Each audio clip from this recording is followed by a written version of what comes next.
Hey guys, welcome to the next video on Python tutorial for beginners. In this video, I'm going to show you how to use dictionaries in Python. So first of all, what are dictionaries? So dictionaries in Python are like associative lists or a map. Now you can think of dictionary as a list of pairs. So let me show you how to define a dictionary. So you can define any variable name, and to define a dictionary, first of all you use these curly brackets, and inside these curly brackets you provide a list of key value pairs. So let's provide the list of key value pairs. So first key is name, and the name is Max. The second key is, for example, age, and the age of Max is, let's say, 14. And we can also write here in which year he was born. So we can just write year, and he was born in 2004, for example. And I'm going to press enter here, and once again I'm going to just access the values inside this dictionary, which is D, and you can see our dictionary is created now. So as I said, dictionary is a list of key value pairs, and all these values which you see here before this colon are called keys. So name is a key here, year is a key here, and age is a key here. And whatever values you see after the colon are called values. So Max is a value, 2004 is a value, and 14 is a value. And you can access the values from a dictionary based upon their keys. So for example, I have this dictionary D. I can use this square bracket, and the key name, for example, I want to get the name value. I can just give the name key here and then press enter, and it's going to return me the associated value related to key name. In the same way, you can use other keys also, for example, age, and I'm going to press enter, and it's going to give me 14, which is the value. So age is a key here and 14 is the value. Now what type of data types you can store in a dictionary? So as key you can define any data type. So let me define a new dictionary here, and I'm going to give these curly brackets, and as I said, you can define a string value as key. Also you can define a number as a key, for example 15:15. Let's try the float values. So I'm going to just write 15:15.1.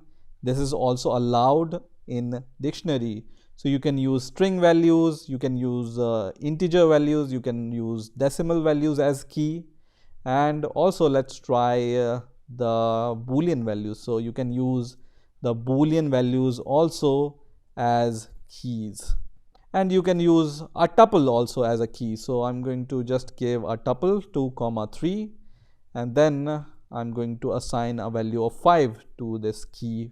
And as values also you can use string values or decimal values or integer values or a boolean values or any kind of collection you can use as a value. So I'm going to press enter here, and now to access, let's say we want to access the value for this key, which is this tuple. So I'm going to just enter this tuple inside these square brackets, and it's going to return me 5.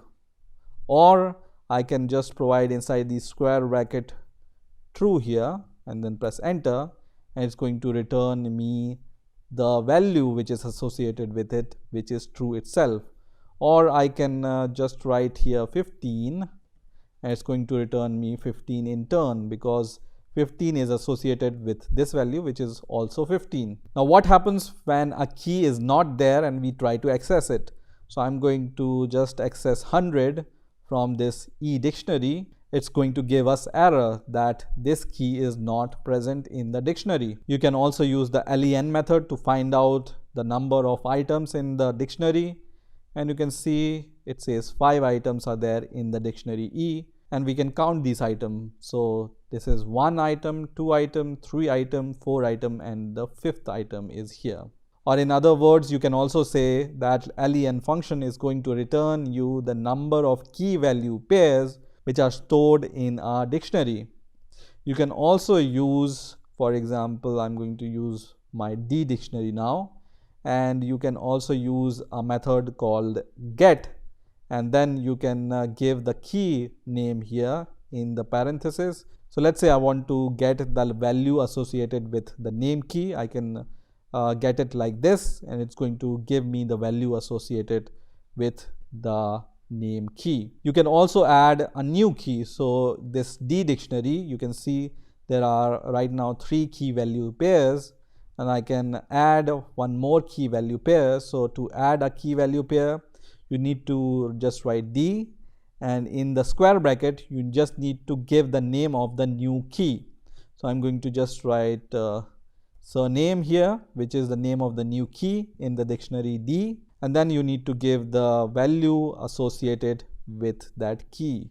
So when I press enter, and once again when I try to access the values inside the dictionary, now you can see that surname is added to your dictionary. Now if you want to remove any key value pair from a list, then you can use d.pop method and then the name of the key which you want to remove. Let's say we want to remove the surname once again, which we have added, and you can just press enter, and now you can just print the values inside D. Now you can see the surname key value pair is removed. You can also use a clear function. So let's see what's there in the E dictionary. So these are the values inside E dictionary. I can use e.clear to clear the values inside the E dictionary. So once again when I try to access E, it will give me the empty dictionary.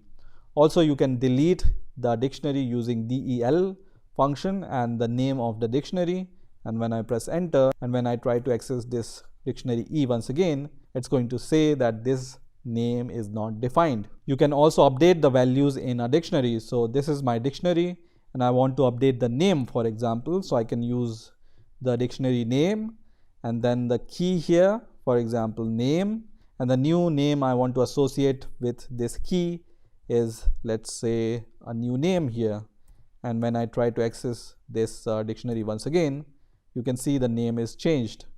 You can also use a method called update to update this key value pair. So once again I want to change the key value pair, which is name. So I can give this curly bracket and then give the key value pair which I want to change. So name, and the new name will be Max once again. And once again when I try to access the dictionary, it will give me this dictionary, and you can see the name is updated now. Now there is a function in dictionary called keys, which is used to list out all the keys of that dictionary. So you can see it will list out all the keys of the particular dictionary.